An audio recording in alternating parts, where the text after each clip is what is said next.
bom dia. A notícia de frente desta terça-feira, dia 22, está no ar. Dia 23. Agora são 6 horas em ponto, daqui a pouquinho a gente tem um relógio. A notícia de frente desta terça está recheado de informação para você. Você é o nosso convidado para participar com a gente, já sabe o número, manda aqui o WhatsApp para o A Notícia de Frente, o número aí no cantinho da sua tela, anota e manda a sua participação, que é muito importante para a gente. Lúcio, bom dia, tudo bem? Bom dia, Nayara, tudo ótimo. Bom dia a você que nos honra com a sua companhia e bom dia para quem você vai chamar aí. Para bom dia para ele. Bom dia, Edivaldo Ribeiro. Isso, Edivaldo. Bom dia, Lúcio. Bom dia, Nayara. Bom dia ao telespectador. É um prazer enorme estar aqui mais uma vez, nessa manhã do dia 23. Como disse você, Nayara, uma terça-feira para a gente conversar muito. São grandes assuntos, grandes problemas, grandes as lutas, principalmente pela sobrevivência de cada um. Um abraço a todos. Certo, Edivaldo, daqui a pouquinho a gente volta com o Edivaldo Ribeiro. Daqui a pouco vamos falar dessa determinação aí da Justiça de lockdown para Cuiabá e Várzea Grande. Mas antes eu quero ir aqui ao GD, ao portal Gazeta Digital, falar de Grampolândia Pantaneira. Isso mesmo, vamos relembrar Grampolândias porque o Coronel Lesco se aposenta e Gerson Correia, o Cabo Gerson, como ficou conhecido, ganha patente de sargento. Vamos aqui ao GD. O Coronel Evandro Ferraz Lesco se aposentou proporcionalmente da Polícia Militar de Mato Grosso por tempo de serviço. A publicação ocorreu na sexta-feira pelo governador Mauro Mendes, o ex-chefe da Casa Militar durante a gestão Pedro Tax. Lesco ficou conhecido por ter sido um dos articuladores do esquema de interceptação telefônica clandestina contra adversários políticos de táxi, conhecido como Grampolândia Pantaneira. E agora o coronel da reserva da Polícia Militar, Evandro Lesco, se aposentou após 28 anos e um mês de trabalho como militar, sendo que 2 e 10 meses no comando da PM. E também essa promoção aí do Cabo Gerson, Lúcio, para sargento. Estão sendo premiados, é isso? É uma espécie de premiação, né? Não deixa de ser. Um se aposentou e o outro foi promovido. Isso mesmo. É a premiação pela Grampolândia? Será que é isso? A gente espera que não. Porque eles foram apontados aí como participantes ativos, né, daquele esquema de escutas ilegais clandestinas para ficar bisbilhotando a vida dos adversários. Não é isso? É isso, não é, Edivaldo Ribeiro? Aconteceu, Lúcio. Foi isso que aconteceu, sem dúvida nenhuma. É de conhecimento público o que aconteceu. Mas essa blindagem, esse cobertor, são os recursos que a lei oferece. Nos recursos, o tempo de casa vai contando e eles foram agraciados, né, pelos recursos que a lei brasileira oferece. A sentença sai, ele tem 10, 12, 15 anos para protelar o tipo de sentença e vai na esteira dos recursos, vai ganhando promoções, porque não perde o vínculo. É uma maravilha o negócio desse, né? Você não vê tantos que tem aí. Tem gente com 100 anos de cadeia, já com sentença transitada em julgado e com recursos, e vai por aí, vai trocando o barco. Veja a nível de Brasil, quantos se beneficiam desses favores da lei, da frouxidão da lei. É a frouxidão da lei. Eles estão amparados pela lei. Embora já condenados, eles estão amparados pela lei recursal. E vão tocar o barco para frente. O coronel Zaqueu aposenta como coronel, o Gerson vai a sargento, e não duvide se ele chegar a tenente nos recursos que tem. E a mesma coisa, né? A mesma coisa que o Edivaldo colocou é a lei, não é? Amparados pela lei. Por exemplo, no Poder Judiciário, tem juiz aí acusado das maiores barbaridades, eles perdem o cargo e continuam recebendo. Não é isso? É justo? É justo isso? É justo? Não vejo justiça. Pois é, eu tenho aqui, inclusive, uma nota. Viu, Nayara?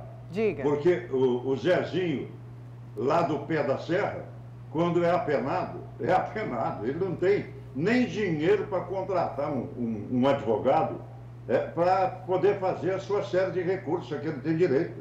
Ele vai para a cadeia. E muitos estão na cadeia pagando antecipadamente por crimes que não cometeram.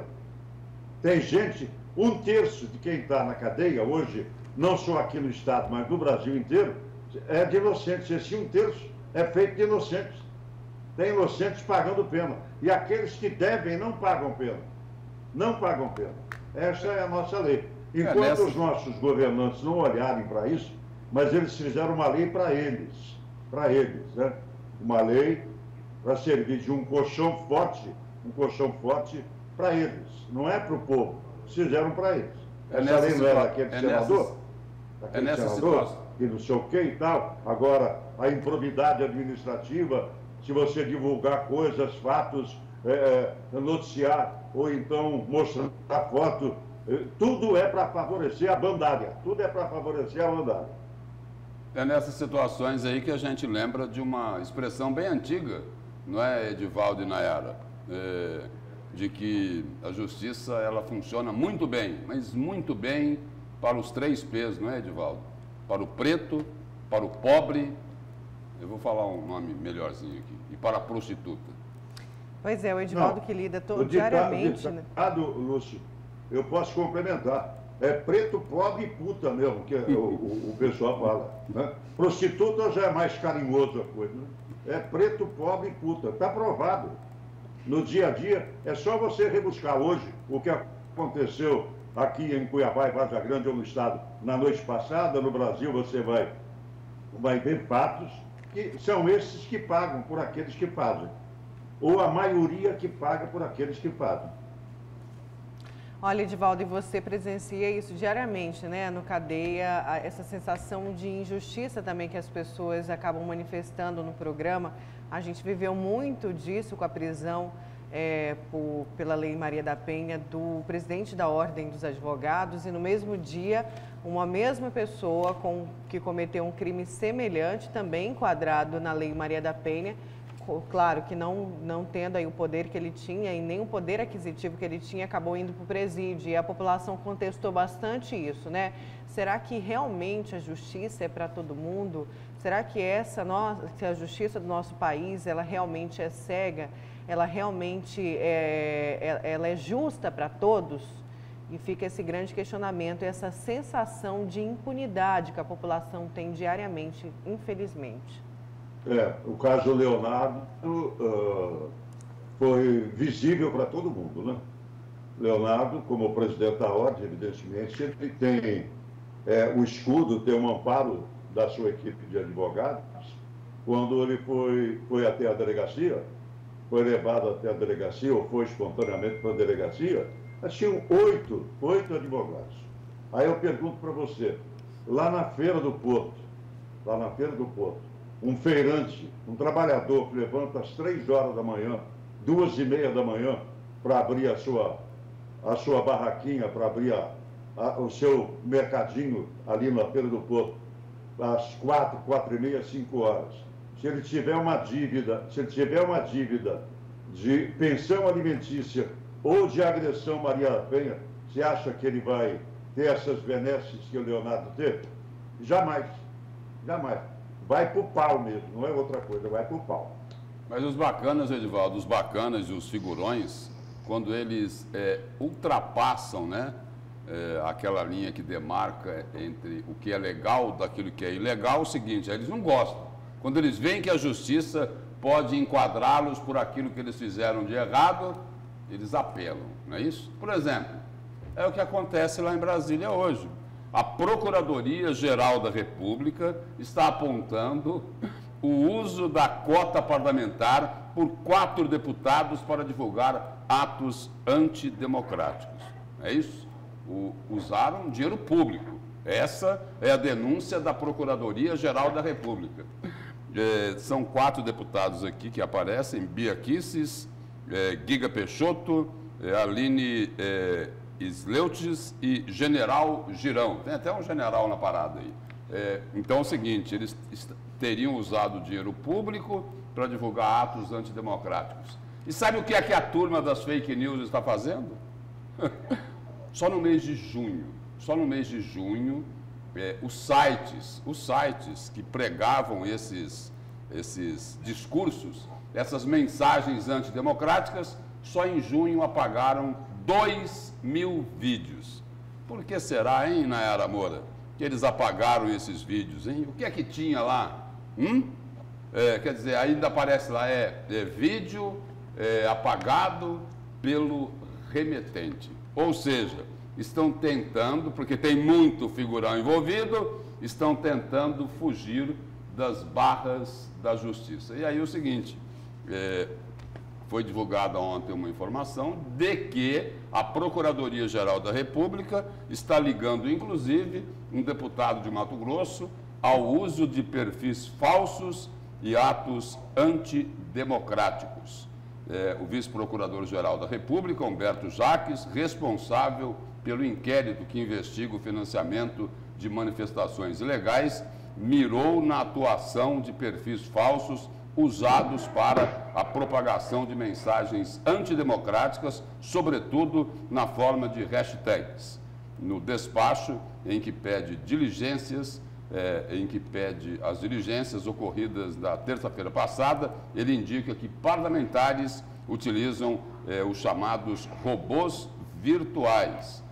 Aí o procurador lá, Humberto Jacques, afirma que a hashtag Todo o Poder Emana do Povo alcançou as primeiras colocações no ranking de publicações promovidas por perfis falsos em abril. Aliás, eles começaram a pagar lá em abril, né? Abril, maio, no mês de junho também, essas postagens. Aí o procurador acrescenta que tal mensagem foi amplamente disseminada pelos canais do deputado José Medeiros, do Podemos, aqui de Mato Grosso, mas ele, porém, não foi alvo da operação da semana passada, determinada pelo ministro Alexandre de Moraes, do Supremo Tribunal Federal. Mas as investigações continuam e todo esse pessoal que vivia mexendo com fake news, vão ter que dar explicações à justiça para acabar com essa prática aí que é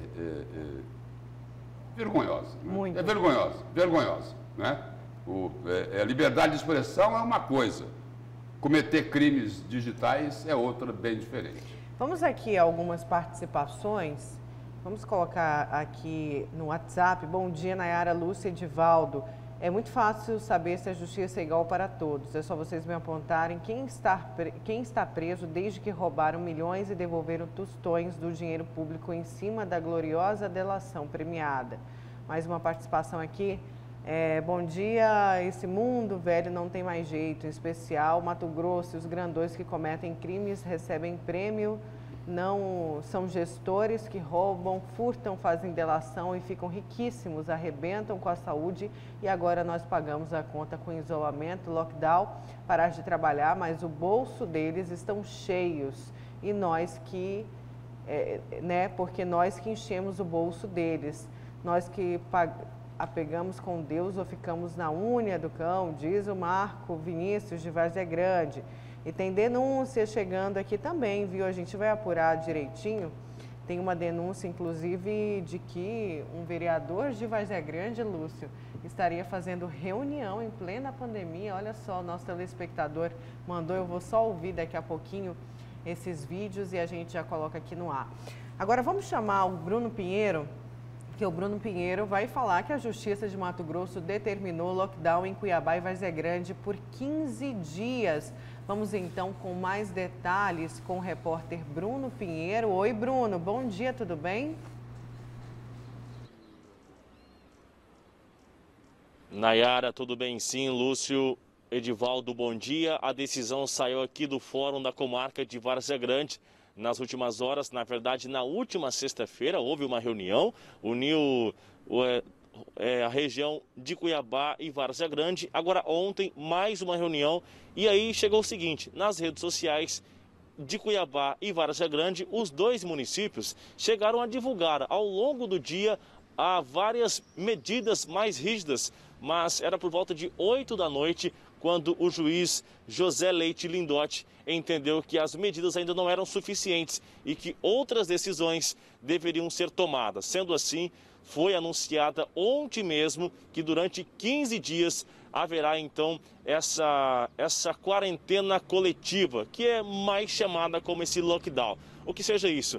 Vários serviços não essenciais serão fechados totalmente. Estabelecimentos comerciais como academias, lanchonetes, restaurantes, shoppings e outros mais, esses serão fechados. O juiz determinou que ainda várias barreiras sanitárias sejam instaladas na chegada e na saída das duas cidades, em Cuiabá e Várzea Grande. Isso já era aguardado, porque é o seguinte, não adiantaria nada autorizar tudo aqui em Várzea Grande e fechar em Cuiabá ou vice-versa. Assim, acabava que as duas cidades ficando uma ao lado da outra, geraria mais aglomeração. Então acontece o quê? Essa decisão foi determinada ontem e se não executarem, se o município de Cuiabá ou de Várzea Grande não aceitar essa decisão do juiz, deverá arcar com uma multa no valor de R$100 mil dia. E nós temos certeza que não vão querer arcar com essa multa. Não sabemos se será recorrida essa ação. Vamos aguardar o que deve acontecer ainda ao longo desta semana. O certo é que na quinta-feira, se continuar, já deve estar então essa quarentena coletiva. Nayara, era uma informação que muita gente aguardava ansiosamente. Tem muita gente que não sabe como deve ocorrer, mas é importante não se assustar sobre supermercados, realizar compras, enfim, não vai adiantar de nada se houver essa aglomeração a partir de agora em supermercados.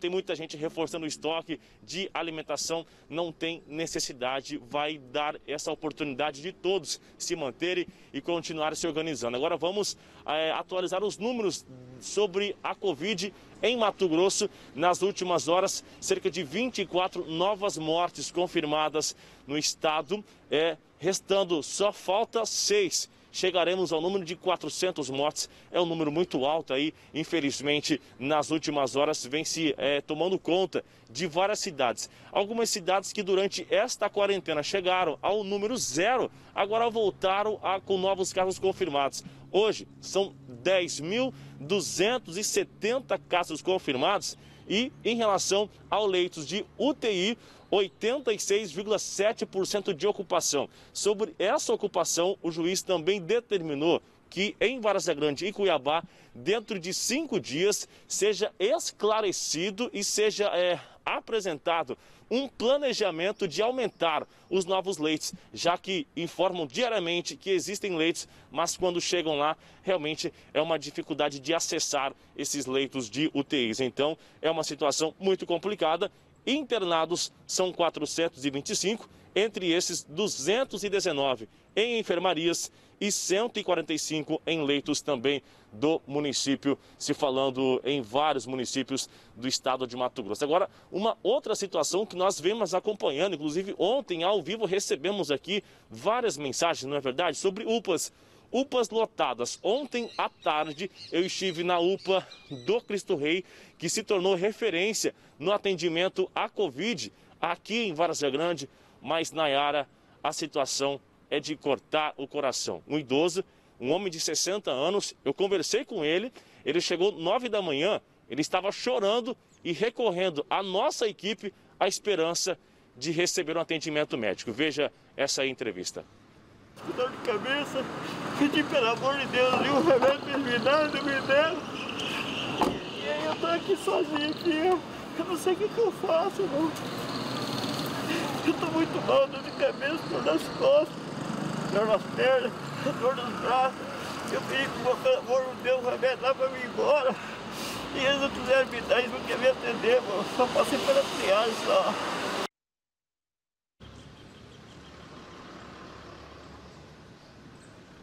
Esse é o seu João Carlos, de 60 anos. Ele mora na zona rural, ele mora sozinho e ele recorreu ao atendimento lá na UPA, aqui em Várzea Grande do Cristo Rei.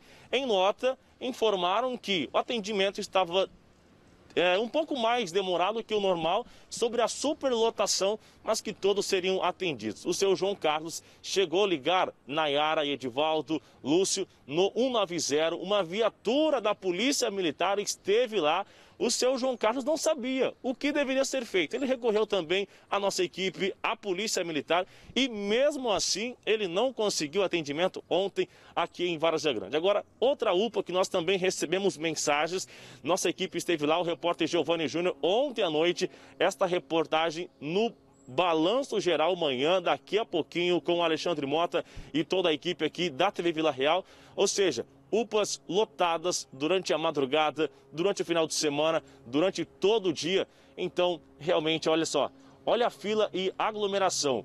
Quando as pessoas, com uma certa expectativa de que se estiverem no hospital, o atendimento vai ser melhor, o remédio vai ser melhor, mas infelizmente, olha só o risco que essas pessoas estão aí, na maioria das vezes com ausência de álcool em gel, ausência de água, de todo esse material de higiênico. Então, hoje ainda, daqui a pouquinho, a reportagem completa, o retrato da saúde na região metropolitana, e a gente espera que uma velha e boa canção de Jota Quest, que diz que dias melhores é o que nós esperamos, viu? Nayara, Lúcio, Edivaldo.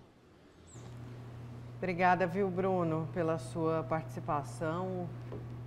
Sobre a lembrança do Bruno aí, da canção do Jota Quest, que dias melhores virão, é o que deve estar pensando, né? Aquele deve ser a esperança daquele senhor de 60 anos de idade, lá na UPA de Várzea Grande, humilhado. Isso mesmo, humilhado. Espera aí, onde está a sensibilidade dos gestores, dos governantes? Aquele senhor lá, mesmo ele chamando a polícia, ele não conseguiu ser atendido. E aí o seguinte, aí a cobrança que tem aí do cidadão, da sociedade, é o seguinte, é que as prefeituras, os governos estaduais receberam milhões e milhões de reais do governo federal, dinheiro para ser aplicado diretamente no combate à pandemia. E não estão fazendo isso. Olha, lá em Várzea Grande não criaram um leito de UTI. Aqui em Cuiabá, falaram que tinha 60 leitos à disposição, vão ter que devolver o dinheiro. Vão ter que devolver mais de 8 milhões de reais. Esse o tratamento que eles querem dar aí ao cidadão que mais precisa? Como esse senhor aí, de 60 anos de idade, chorando por atendimento. É isso aí que eles querem fazer com as pessoas mais pobres? É isso? E Lúcio, os nossos telespectadores aqui, mais cedo, o nosso telespectador estava até conversando aqui com um telespectador que mandava a denúncia da reunião aí dos vereadores em Várzea Grande. Ele já tinha mandado esse mesmo vídeo aqui e fotos também que o Bruno colocou no ar, que é justamente essa superlotação, vamos colocar aqui, ó, superlotação da UPA aí do IPASE. E muita gente mandando aqui também, ó, ontem à noite, à frente da UPA do IPASE, a situação aí. Olha só o tanto de gente aqui lá na frente, imagina dentro, né, Lúcio, como a gente pôde ver no outro vídeo. E não tem outra coisa aí é o seguinte, a gente comentou ontem aqui na notícia de frente, me parece que foi uma senhora que foi à UPA do Verdão, do IPASE, aquela do teste lá, que mandaram ela fazer o teste 250 reais. Na rede particular, não é isso? 250 reais. Está faltando as autoridades de Mato Grosso explicarem, porque a gente não entendeu ainda muito bem, por que é que não ampliaram essa testagem. Já foi divulgado o seguinte, que nem os profissionais de saúde estavam conseguindo ser testados. Não sei agora, mas não faz muito tempo tinha essa reclamação. Por que é que as autoridades de Mato Grosso, os prefeitos, os secretários de saúde, seja municipais, estadual, eles expliquem, escuta, olha, não dá para ter essa testagem mais ampliada por causa disso, disso e disso. Porque é o seguinte, dinheiro receberam muito. E aí, não tem essa testagem, por quê? Vamos voltar aqui com o Edivaldo. Edivaldo, era justamente nesse ponto que eu ia tocar, o que o Lúcio acabou de falar. Dinheiro veio muito dinheiro aí do governo federal que nesse setor fez e muito o dever de casa, fez muito bem aí. Cadê esse dinheiro, hein, Edivaldo? Porque a situação não é só lá em Várzea Grande, não. A situação ruim da saúde, Cuiabá também, o GD traz aí uma peregrinação de uma fonte aqui do portal Gazeta Digital, também nas UPAs de Cuiabá, em busca de atendimento e não conseguiu. Cadê o dinheiro? Difícil saber onde é que está o dinheiro, né?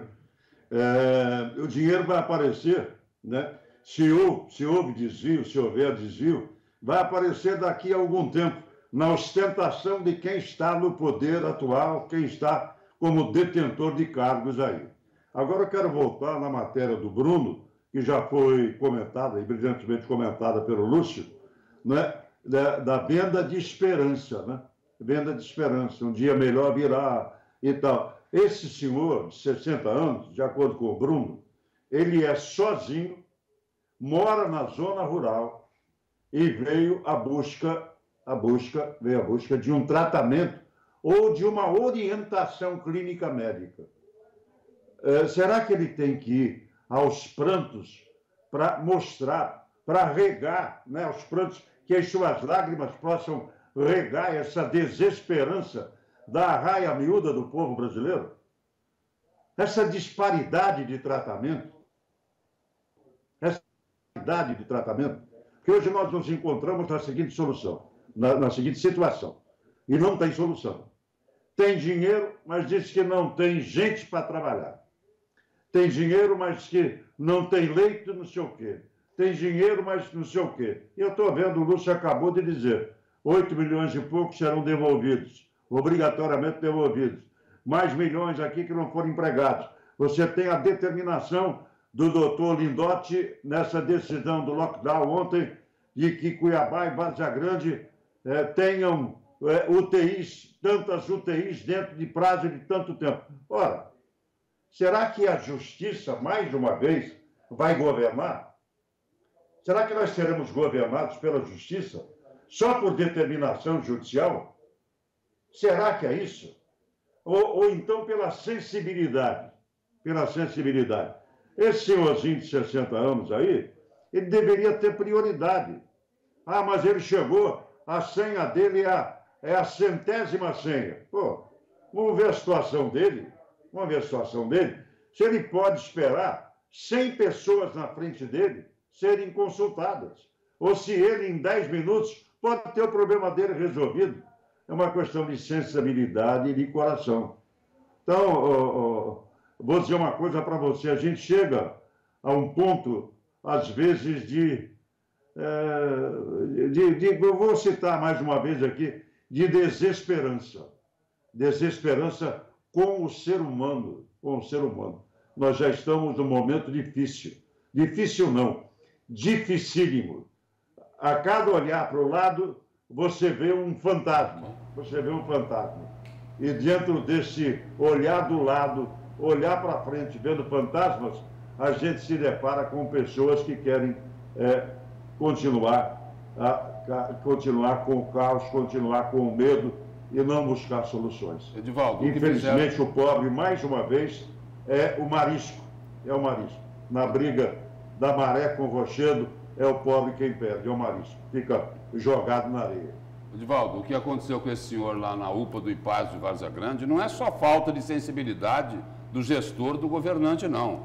Isso daí é um crime. É um crime. O Ministério Público tinha que ir atrás desse senhor, né, para abrir uma ação contra os gestores lá de Várzea Grande. Não só contra o diretor da UPA, não. Tem que subir mais. Tem que chegar lá no secretário de saúde do município. Tem que chegar na prefeita. Porque é o seguinte, o cidadão não pode ser tratado dessa forma. É um crime isso. Isso é um crime. Um crime.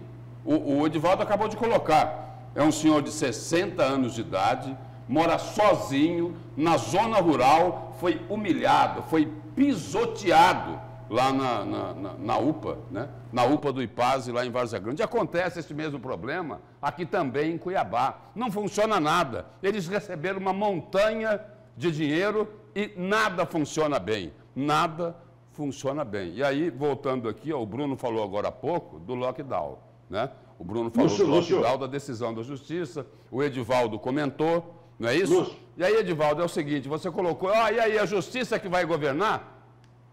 É a Justiça que teve que tomar uma atitude, porque os governantes, eles amarelaram, não quiseram tomar a decisão no momento correto. É questionável a decisão aí do juiz? Não sei. O prefeito Emanuel Pinheiro disse que está estudando para saber se ele vai recorrer dessa decisão do juiz José Luiz Lindotti. Aí esse é o nome correto dele, não é? Está estudando se vai recorrer ao Tribunal de Justiça sobre essa decisão. Mas o fato é que não tomaram as medidas que tinham que tomar. Pois é, Lúcio. Na verdade, a gente... A rede pública de saúde está aí, ó, uma vergonha. Nós acabamos de acompanhar. Isso aí é culpa de quem?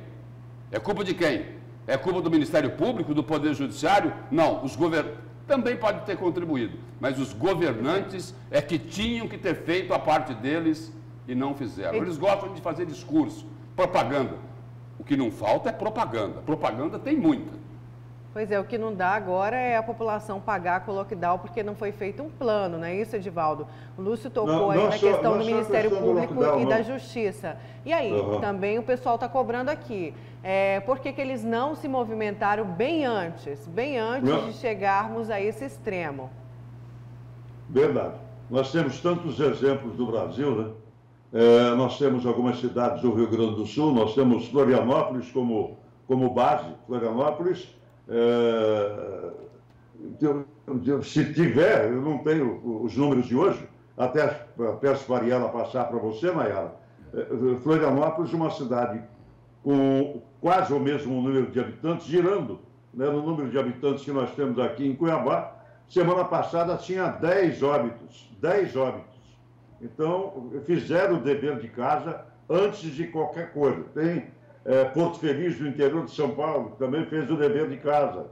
E outros tantos, Rondônia, uma cidade que fez o dever de casa. Então, conseguiram estancar, conseguiram minimizar o problema naquela cidade. Agora, eu queria só ainda, nessa tese que o Lúcio defende com uma veemência e com propriedade, esse é o momento do Ministério Público intervir.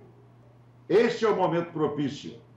Dizem, não, o Ministério Público, o Judiciário só pode intervir, só pode se manifestar no caso se provocado pelo Ministério Público. O Ministério Público tem que provocar agora o Judiciário, ou a inversão, alguém tem que pedir prestação de contas. Prestação de contas. Aqui em Cuiabá, a nossa Câmara Municipal, a aberração da nossa Câmara Municipal de liberar o prefeito da não prestação de contas. Não precisa prestar contas. A sociedade não precisa ficar sabendo o que está acontecendo com o dinheiro. Então, é o momento do Ministério Público intervir e exigir, item por item, de onde foi colocado milhões de reais que vieram para Cuiabá, milhões de reais que vieram para Várzea Grande, milhões de reais que foram distribuídos aí para o interior. O Ministério Público não pode estar adormecido nesse momento. Pelo contrário, o Ministério Público tem que estar ao lado do povo e exigir dos governantes que eles prestem contas à sociedade, que esse dinheiro será tirado de algum lugar, de um benefício que possivelmente alguém poderia ter. Até aquele que possivelmente poderia ter está sendo surrupiado, está sendo distribuído. E deve estar, como diz o cuiabano, sendo nhapado. Então é hora do Ministério Público intervir e exigir dos governantes a prestação de centavos. Edivaldo. Centavos, para que a população não fique com essa incerteza. Edivaldo, já que você está falando, vamos rapidamente saber qual que vai ser o seu destaque para hoje, uma frasezinha aí, qual que vai ser seu destaque? Essa briga de todo final de semana. Metade do povo a favor de Bolsonaro, metade contra. Já encheu o saco isso aí também. Esse é o meu destaque. Daqui a pouco, então, a gente volta com você, Lúcio, o seu.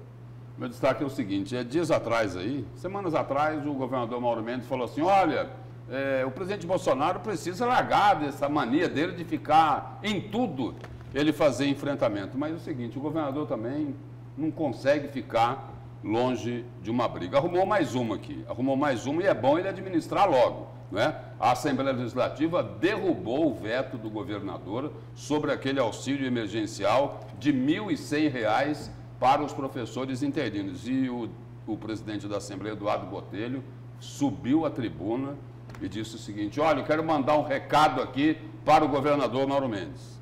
O governador precisa olhar para os pequenos, para aqueles que precisam de ajuda. E o seguinte, esses professores interinos, os colegas deles, dizem o seguinte: olha, esse pessoal está até sem ter o que comer. E aí o governador vetou uma ajuda de R$ 1.100. E o veto foi derrubado lá por 16-5 na Assembleia. Podia ficar sem essa. Olha, o Edivaldo perguntou ainda há pouco quantas mortes tinha Florianópolis. 11, né? A Ariela me fala aqui que 12. E só um questionamento rapidinho, Lúcio, em um minutinho. O STF não decidiu, em abril, que os gestores têm autonomia para decidir sobre o isolamento social? Quer dizer que pode ser derrubado, pode ser recorrida essa decisão de lockdown da Justiça? E tem uma outra informação aqui hoje, tem uma outra informação de que o Conselho, né, o Conselho Nacional do Ministério Público está recomendando a promotores e procuradores que respeitem a autonomia dos gestores e que não ingressem com ações contra medidas adotadas por chefes do Executivo, prefeitos, governadores e presidente da República no combate à pandemia do coronavírus. E essa recomendação do Conselho Nacional do Ministério Público é muito em razão dessa decisão do Supremo Tribunal Federal, dizendo o seguinte: olha, o presidente, o governador, o prefeito, cada um dentro da sua área específica de atuação tem autonomia. Então, é o seguinte, se houver um recurso da Prefeitura de Cuiabá, no caso aqui, ou da Prefeitura de Várzea Grande, com certeza vai se basear nessa decisão do Supremo Tribunal Federal e nessa recomendação da Procuradoria-Geral da República, do Conselho Nacional do Ministério Público, para promotores e procuradores. O que o Ministério Público vai dizer, os promotores e os procuradores vão dizer é o seguinte: olha, nós estamos tendo que fazer isso porque os governantes não fizeram aquilo que eles tinham que fazer. Ou seja, vão dizer que prefeitos, governadores, né, não fizeram a lição de casa. Certo. Olha, e tem operação da Polícia Federal aqui no estado e no próximo bloco a gente traz mais informações, então não saia daí.